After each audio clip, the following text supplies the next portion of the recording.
Breaking look who wants to abolish ICE now. It's not the Democrats. Newsweek released an article written by Linda Sarsour, and in the piece she wrote, she details how vital it is to abolish ICE even though she is an Islamic female who backs the Palestinian terrorists that calls for the death to America. Now you see the brutality of ICE, help us abolish it. If you were born before 2003, then you lived in an America without ICE, or Immigration Customs Enforcement.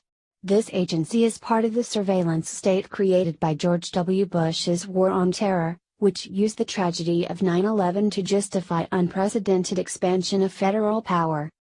ICE agents have not only used unconstitutional tactics, but also deeply immoral methods to apprehend their targets.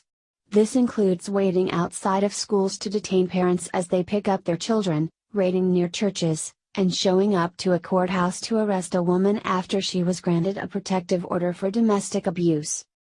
ICE has regularly held people in indefinite detention without a hearing or access to a lawyer, a human rights violation that has resulted in long-term disappearances of U.S. citizens and permanent residents.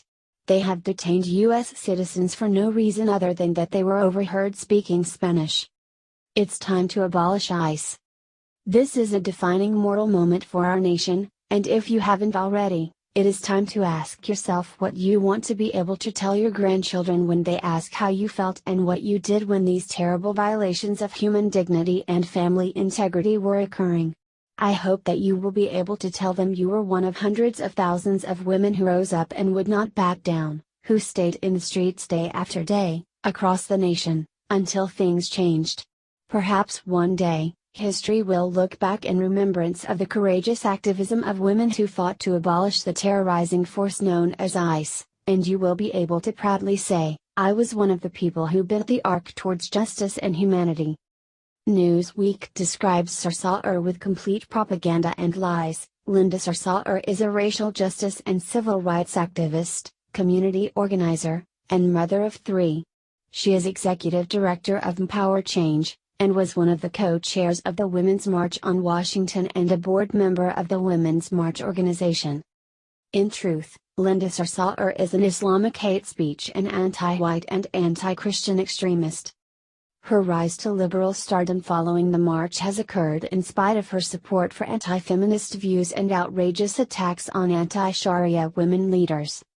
Sarsour, who serves as the executive director of the Arab American Association of New York, AANI, and who was honored by former President Obama's White House as a champion of change, seems as if she makes it a point to attach herself to every social justice cause known to man and tie it to Palestine.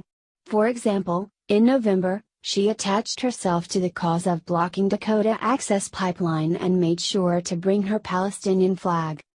This shameless promotion could also be seen at the Women's March as well. When addressing the crowd, she made sure to inject some Palestinian solidarity into the cause, stating you can count on her, your Palestinian Muslim sister, to keep her voice loud.